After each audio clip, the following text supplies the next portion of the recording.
Salut à tous et bienvenue dans cette vidéo où on va parler un peu d'une rétrospective de cette année. Donc tous les tournois qui a été fait, on va en rediscuter.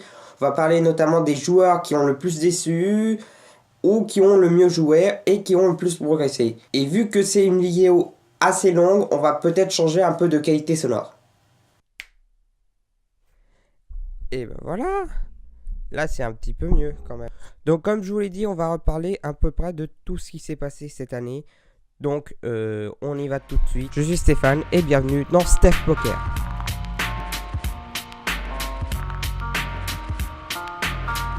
Donc, on va commencer par une des meilleures, la meilleure progression de cette année, qui est d'autre que Boone Kenny, parce que qu'on se le cache pas, hein, il a fait une année exceptionnelle. Par ailleurs, à regarder ses stats, il a commencé son année très fort avec sa première victoire, je crois au PCA 2016, où il a remporté le Super High Roller et il a remporté du coup son plus gros gain en tournoi qui est de 1,6 million d'euros. Enfin non, de dollars, je raconte des conneries. Puis ensuite, il a quand même assez performé durant les High Rollers, il a enchaîné 6ème, 4ème.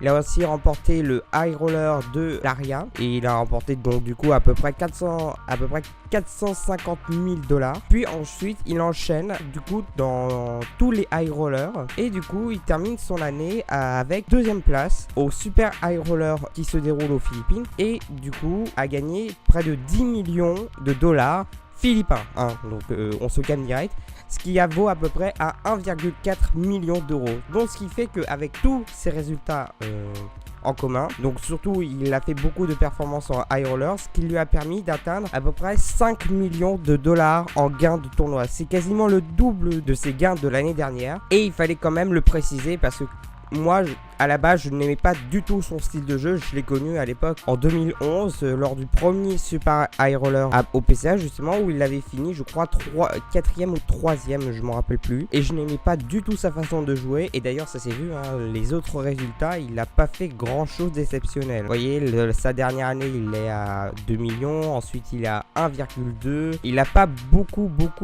gagné durant ces temps-ci. Sauf en 2011 où du coup, sa plus grosse performance était de 1,2 millions, notamment grâce au gain du Super High Roller, comme je vous ai dit précédemment. Et donc, du coup, il a fait une très grosse performance puisqu'il a fait beaucoup de perfs en High Roller. Et donc, du coup, il est arrivé jusqu'au 5e meilleur joueur mondial. Donc, pour moi, c'était important de le préciser puisque il s'est quand même réfléchi un petit peu, il s'est quand même reposé la question parce qu'il nous l'a dit lors d'une interview en disant qu'il se remettait quand même pas mal en question. Et maintenant j'aime beaucoup plus son style de jeu et du coup j'apprécie en tant que vrai joueur de poker. Et je pense que c'était important de le préciser puisque quand même il a eu quand même beaucoup de mauvais résultats. C'était la meilleure progression de cette année. Maintenant on va passer à la déception de cette année.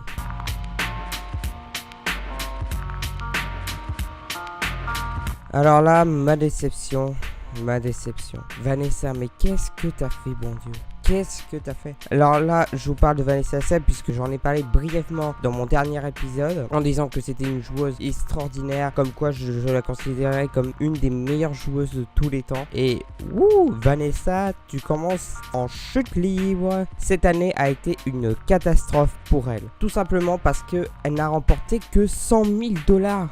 Alors que l'année dernière, si j'en crois ces statistiques, elle a remporté 1 million. Voilà, 1 million et en plus, ses résultats étaient pratiquement corrects. Par exemple, en 2014, elle avait fait 2 millions 4. Ensuite, en 2013, elle avait fait 2 millions 6. Et même en 2010, elle avait fait 2 millions 8. Comme quoi, vous voyez, c'était une joueuse assez régulière. Et là, bizarrement, il y a eu un passage à vide. 2016, 100 000 dollars de gains durant cette année. Donc, je ne sais même pas si elle a fait de profit. Même, vous voyez, les années les plus désastreuses, ça a été 2011-2012. Elle n'avait remporté que 600 000 et 800 000. Mais là, cette année, elle a remporté que 100 000. Alors là, je sais pas quoi dire. D'ailleurs, je peux vous citer 20. Son plus gros gain de cette année est de 50 000 dollars, sans plus. Et c'est au WSOP en plus. Hein. C'est au WSOP à l'événement 39 du coup. Oh, attention le micro. Non, elle a remporté juste un No Limit Hold'em, l'événement 39. Elle est arrivée 23. Non, elle est arrivée 9ème. Elle a échoué aux portes de la table finale. Donc du coup, je sais pas. Vanessa Sells, elle fait un passage à vide à ce moment-là et j'avoue que je ne comprends pas du tout. J'espère que pendant le PCA, notamment le Super High Roller, qu'elle va retenter sa chance et j'espère qu'elle va revenir plus forte, je veux dire. Et j'espère, je croise les doigts pour qu'elle remporte enfin ce Super High Roller parce que ça fait, c'est la 4e fois qu'elle y participe. Donc j'espère au moins qu'elle fasse une table finale, voire même dans le meilleur des cas, la remporter. Ça franchement, ce serait génial. Moi, c'était ma déception de l'année et on va terminer cette vidéo par le joueur qui, je pense, a surpris tout le monde parce que il était inconnu et là, bizarrement, il enchaîne les victoires. Il est en plein rush en ce moment. Donc on va voir le meilleur joueur de cette année.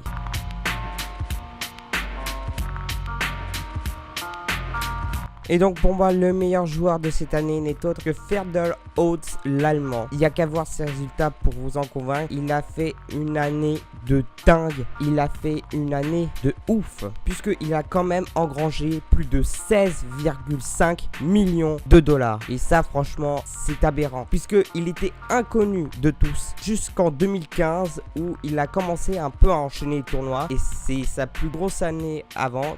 Donc il a engrangé. Première année sur le circuit, il a fait 3,5 millions de dollars. Et il enchaîne tout de suite avec cette année avec près de 16 millions de dollars. Son plus gros gain en tournoi, ce qui lui a permis de dépasser tout le monde. D'ailleurs, c'est son seul gain en championnat du monde. Il a été vainqueur du High Roller Little One for One Drop. Donc il y a un buy-in quand même assez élevé de 111 000 dollars. Dont 11 000 dollars justement qui sont reversés à des associations de charité. Pour l'association du coup One Drop. Et il a gagné cet event. Et d'ailleurs c'était le tournoi qui était le plus intéressant puisque quand même on a enregistré plus de 183 participants. Et d'ailleurs c'est cette année où le tournoi a eu le plus d'entrées. Cette année puisque avant ils étaient je crois 90 à participer à cet event et du coup cette année il y a quasiment aussi le double. Oui, c'est l'année des doubles puisqu'il a enregistré plus de 183 entrées dans ce tournoi, donc pour à peu près un prize pool et monstrueux. Donc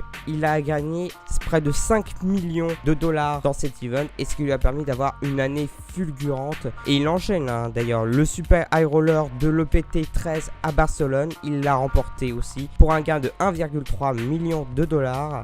Je pourrais vous en parler des heures. Par exemple le Super High Roller de Las Vegas qu'il a remporté aussi 3,5 millions de dollars et je pourrais vous en parler encore, mais il y a tellement de trucs à dire sur ce sujet que je vais pas tout solliciter, mais en tout cas je vous ai cité à peu près ses plus gros gains en tournoi. Et donc voilà, c'est sur ce joueur qu'on se quitte.